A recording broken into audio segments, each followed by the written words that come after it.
Well, we presented with a challenge to make this V8 car supercharged. So the first challenge we had was to make a supercharger kit that originally is for an American muscle car fit a modern Nissan multi-valve V8. I was pretty challenged because it's way bigger than the space allowed. So we made all custom bracketry, custom intake manifolds and custom supercharger pulleys for it. Also, we made a full suspension kit to suit this chassis, because we believe the 370 and the Nissan R35 GTR are big drift cars of the future. So we invested heavily in the research for making a proper drift kit for this car, and I think we've succeeded fairly good so far, because Shane's quite happy with the way it handles. So the reason we sort of built this car was to raise the game of the cars within the BDC. So things like the quick fueling system on the side there by ATL, you can fill up 20 litres in about 1.5 seconds.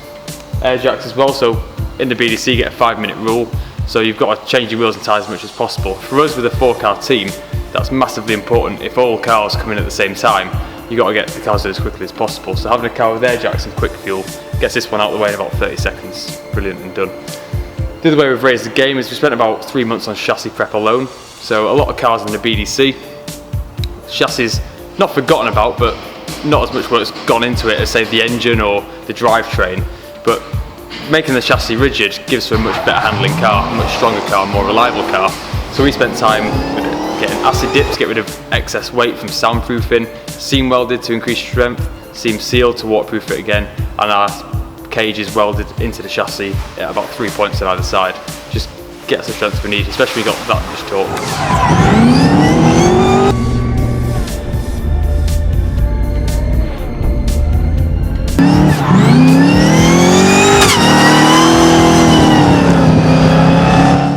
So we're at Teesside for pretty much the first real test of the 370Z build of Team Japspeed, and it's beautiful.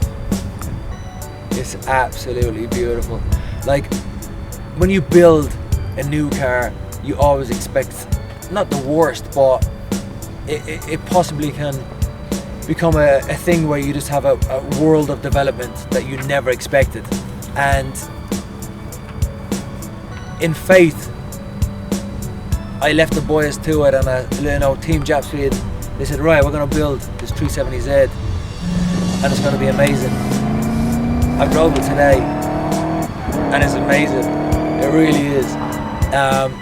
We've got a couple of tiny niggles, which is expected from any kind of build, but to the point of where it's like nothing, absolutely nothing.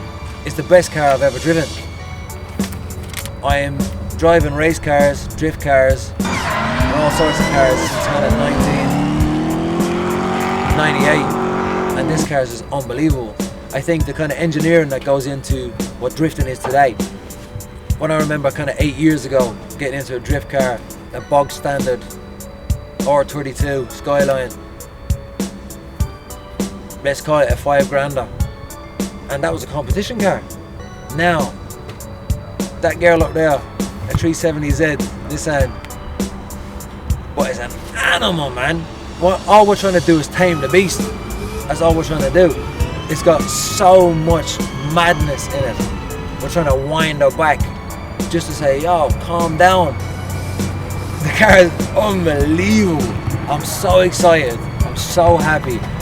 For the last few years, I've kind of driven an S-Body S15 with twin turbo on a V8, and it's got its particular power delivery, which a V8 you expect from low torque all the way up, with the surprise of the turbo mid-range. But this V8 now bolted on with a supercharger, it's very different. It's very, very different, but I have to say more suitable to my driving style. I'm not the most aggressive driver when it comes to the car itself. I'm not an animal. I'm not hard on her. I want her to come home, and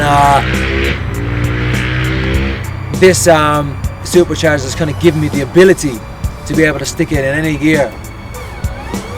1,500 revs, 650 pound of torque. Away she goes. There's no messing. I don't have to change gear. What do you want to change gear for?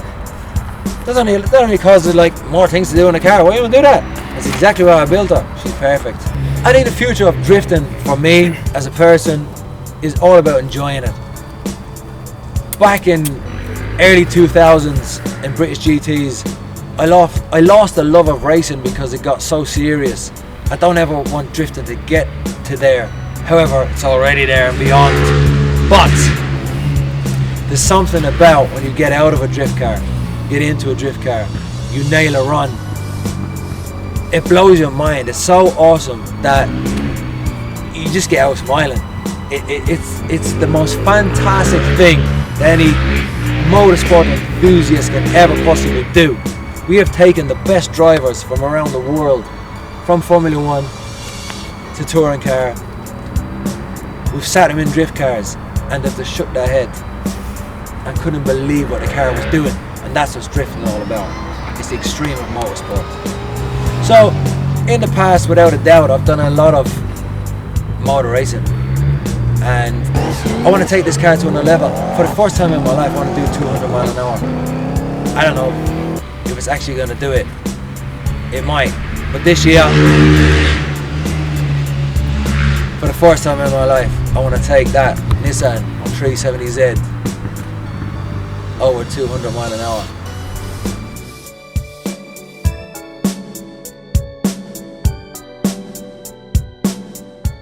Okay, so we're here finally in the all-new Honda Civic Type R, here with my colleague Matt Bird from Piston Heads, and we're here to test what the new Type R is really like.